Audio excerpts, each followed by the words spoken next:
A Chechen man accused of plotting to kill Russian President Vladimir Putin has been injured and his wife killed in an attack near Ukraine's capital Kiev.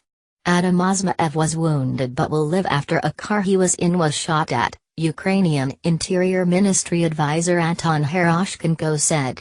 He said Mr. Osmaev's wife Amina Akuyeva died in the attack in Livaha village. In 2012, Russian officials said Mr. Osmaev was suspected of being part of a plot by Islamists to kill Mr. Putin.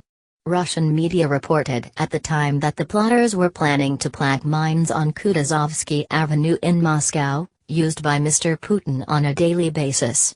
Russia later asked Ukraine to hand over Mr. Osmaev, but the authorities in Kiev refused to do so, saying they wanted to wait until the European Court of Human Rights considered his appeal against extradition.